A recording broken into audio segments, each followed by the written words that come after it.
نحمده ونصلي على رسوله الكريم اما بعد فاعوذ بالله من الشيطان الرجيم بسم الله الرحمن الرحيم رب اشرح لي صدري ويسر لي امري واحلل عقدة من لساني يفقهوا قولي۔ پھر ہے نماز میں سورۃ الاخلاص کی تکرار۔ یہ بھی کسی نے سوال کیا تھا آپ میں سے۔ سوال تھا کیا یہ ممکن ہے کہ میں نفل نماز میں ایک ہی سورت پڑھوں؟ مثال کے طور پر میں سورۃ اخلاص کو ایک سے زیادہ مرتبہ پڑھتا جاؤں، گویا کہ میں ایک رکعت میں 100 دفعہ پڑھوں۔ بعض لوگ اس طرح کرتے ہیں نا، کئی لوگ وظیفے بتاتے ہیں، حاجت کے نفل بتاتے ہیں، یہ سورت 15 دفعہ پہلی رکعت میں اور دوسری میں، یہ سب خود ساختہ طریقے ہیں۔ الحمدللہ ایک ہی رکعت میں یا 2 رکعت میں کسی سورت کو بار بار لوٹا کر پڑھنے میں کوئی حرج نہیں ہے، کوئی اس میں منع نہیں کیا گیا کہ 2 دفعہ نہیں پڑھ سکتے، 3 دفعہ نہیں پڑھ سکتے۔ خاص طور پر قل هو اللہ احد، کیونکہ اس کی بہت عظیم فضیلت ہے، کیونکہ یہ سورت توحید اور رب تعالیٰ کی صفات پر مشتمل ہے۔ امام بخاری نے روایت کیا کہ ابو سعید خدری سے روایت ہے کہ ایک آدمی نے دوسرے آدمی سے سنا کہ وہ قل هو اللہ احد بار بار پڑھ رہا ہے۔ جب صبح ہوئی تو اس نے رسول اللہ صلی اللہ علیہ وسلم کی خدمت میں حاضر ہو کر اس واقعے کا ذکر کیا، گویا وہ اس عمل میں کوئی بڑا ثواب خیال نہ کرتا تھا۔ تو رسول اللہ صلی اللہ علیہ وسلم نے فرمایا مجھے اس ذات کی قسم جس کے ہاتھ میں میری جان ہے، یہ سورت قرآن کی 1/3 کے برابر ہے۔ لیکن 2 کاموں سے بچنا ضروری ہے تکرار میں۔ نمبر 1، گنتی معین نہ کرے کہ 10 دفعہ ہی پڑھنی ضروری ہے۔ ان میں سے ایک یہ ہے کہ تکرار معین گنتی کے ساتھ نہ ہو۔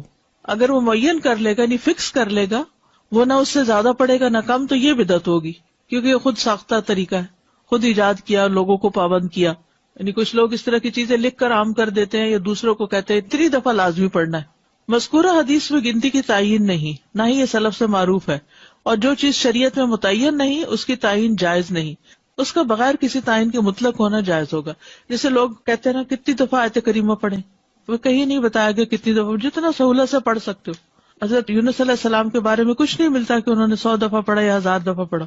اصل بات یہ کہ پڑھنے کی کوالٹی کیا ہے، یہ زیادہ امپورٹنٹ ہے۔ نمبر 2، اسے عادت نہ بنایا جائے کہ مثلا ہر روز فجر کی نماز میں آپ پہلی رکعت میں 20 دفعہ، دوسری میں 15 دفعہ قل هو اللہ پڑھ رہے ہیں، یہ نہیں ہونا چاہیے۔ انسان جب بھی رات کو قیام کرے تو ایک سورت کے بار بار پڑھنے کو عادت نہ بنا لے، کہ آپ دیکھیں کہ کوئی شخص ہر رات ایک ہی سورت پڑھتا ہے اور اسے تبدیل نہیں کرتا، یہ بھی مشروع نہیں، نہ سلف صالحین کے عمل میں سے ہے۔ بس جب وہ اس کام کو کرنا چاہے تو کبھی کبھار ہی کرے، اس پر دوام نہ کرے۔ اس کو چاہیے کہ سنت کے عمل کو اور اس کام کو عادت بنائے جس پر پہلے لوگ عمل کیا کرتے تھے۔ وہ ہر رکعت میں سورۃ الفاتحہ کے ساتھ کوئی ایک سورت پڑھے یا کسی سورت کا کچھ حصہ پڑھے، اور تکرار کرنا جو ہے وہ کچھ افضل نہیں ہے، اگرچہ پڑھنے میں کوئی حرج نہیں، لیکن اس میں کوئی ایسا نہیں کہ یہ زیادہ ثواب کا کام ہے۔ اوکے، کیونکہ آپ نے اسی کی فضیلت بتائی نا کہ وہ تو 1/3 قرآن کے برابر ہے، تو سورت کو معمولی کیوں سمجھتے ہو؟ اور تکرار سے منع نہیں کیا تھا، لیکن تکرار فکس کرنا جو ہے اپنے پاس سے وہ ٹھیک نہیں۔ سورہ ملک ہم عشاء کے آخری 2 رکعت میں پڑھ سکتے ہیں؟ جی پڑھ سکتے ہیں، چاہے فرضوں میں پڑھیں چاہے نفلوں میں پڑھیں، تو وہ اس کی تلاوت کا وہ حق ادا ہو جائے گا انشاءاللہ۔ لیکن اس کو لازم اس وقت پابند نہ کر لیں اپنے آپ کو، کبھی اس میں پڑھیں کبھی نہ بھی پڑھیں۔ یہ ہم نے پڑھا تھا کہ حضرت عثمان رضی اللہ عنہ نے رکوع کے پہلے پڑھنی شروع کی تاکہ جو ہے ان کو رکعت مل جائے لوگوں کو، تو اس صورت میں سورہ فاتحہ تو مس ہو گئی، تو پھر ہمیں رکعت ریوائز کرنی پڑے گی، ریپیٹ کرنی پڑے گی؟ نہیں، جب وہ آئے گا لمبا ہو جائے گا نا، جیسے ایک رکعت ویسے تو چھوٹی ہو جاتی ہے، لیکن اگر قنوت پڑھنی شروع کی تو لمبی ہو گئی رکعت، جی، تو وہ پھر سورۃ فاتحہ آ کے پڑھ لے گا اپنی، کیونکہ رکعت لمبی ہو گئی ہے نا۔ اچھا، وہ خود سے پڑھ لیں گے؟ خود سے پڑھ لے گا نا، ٹھیک ہے۔ امام کی اگر مس بھی ہو جائے اور انسان خود سے پڑھ لے تو نماز ہو جائے گی۔ ساتھ میرا یہ سوال کہ جیسے 30ویں سپارے کی جب صورتیں بڑی یاد کرنے لگتے ہیں تو پھر اسپیشلی جیسے سورہ اخلاص جیسی صورت ہے تو وہ ہم لوگ کم پڑھنے کی وہ کرتے ہیں، تو میرا یہ تھا کہ جب میں نے بخاری کے اندر اس کی فضیلت پڑھی سورہ اخلاص کی تو اس کے بعد میں نے اپنی ہر نماز کے اندر اس کو شامل کر لیا، کسی بھی ایک رکعت میں میں پڑھتی تھی یا پھر آخری رکعت میں اس کو رکھ لیا، تو یہ صحیح ہے ایسا کرنا یا نہیں؟ جی دیکھیے، مسنون ہے، فجر کی 2 سنتوں کی دوسری رکعت میں اس کا پڑھنا مسنون ہے، مغرب کی 2 سنتوں میں دوسری رکعت میں پڑھنا مسنون ہے، اسی طرح ظہر کی سنتوں میں بھی آپ 2 سنتوں کے آخری رکعت میں اس کو پڑھ لیں، سنت کی دوسری رکعت میں اس کو پڑھنا جو ہے وہ تو سنت سے بھی ثابت ہے، حتیٰ کہ وتر کے بھی آخری رکعت میں۔ دیکھتے ہیں کہ قبولیت دعا کے اسباب کیا ہیں۔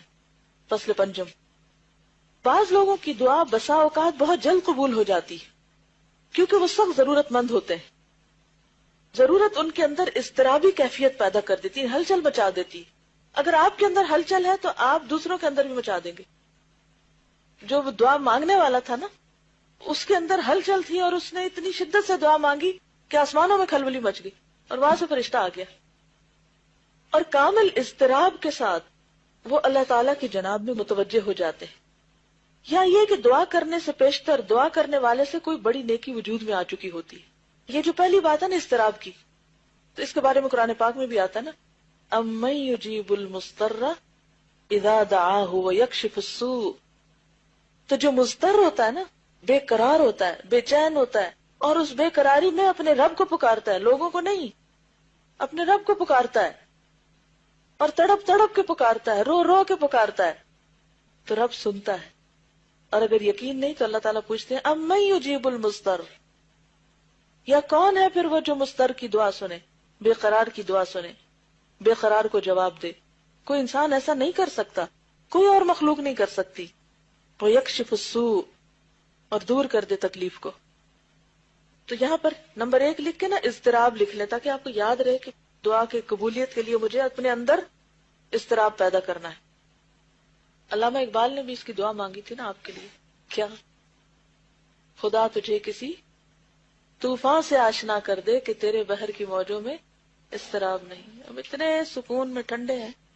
میں سوچ رہی تھی جن دنوں میں آئی تھی، تو میں سوچ رہی تھی ان دن کو حالات بڑے پریشان کن تھے، سب کے چہروں پہ پریشانیاں نظر آتی تھی، اور ہر کوئی اس بات کی تلاش میں تھا کہ کوئی چیز ہو کہ ہم کریں، کچھ پڑھیں کہ ہماری پریشانی دور ہو.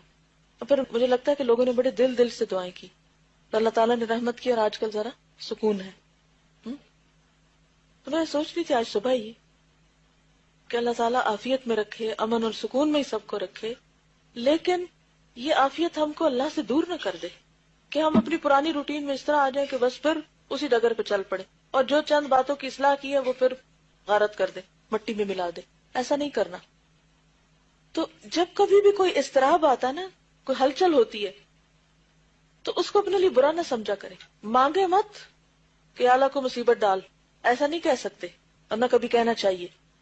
اللہ تعالیٰ کو عافیت کی دعا بہت پسند ہے، لیکن کسی بھی چیز پر دل پریشان ہو، بے قراری ہو، تو فوراً اللہ کی طرف رجوع کرے. آپ پازیٹو سوچیں، آپ سوچیں بس وقت آ گیا کہ میں اللہ کی طرف اور شدت سے رجوع کروں، جو میں نے عام دنوں میں کو نہیں کرنا تھا.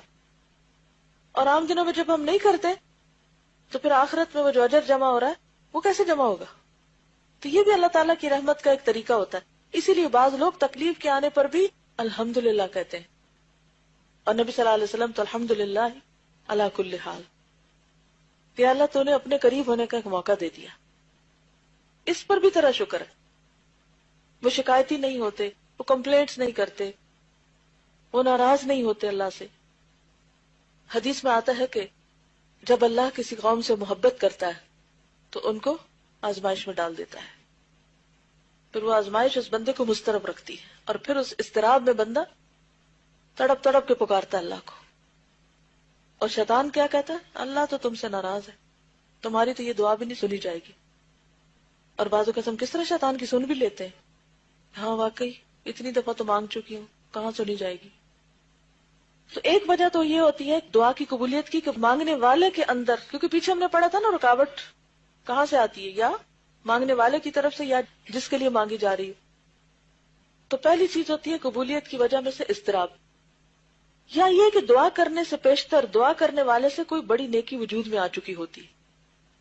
بعض اوقات انسان کوئی نیکی کرتا اور اس کو خیال بھی نہیں ہوتا کہ اس نے نیکی کی. مثلا کوئی شخص انتہائی غمگین تھا، دکھی تھا، آپ اس کو دیکھ کے اسمائل کیے، اس شخص کا غم تھوڑی دیر بھول گیا، آپ نے سلام کیا، جا کے حال پوچھا.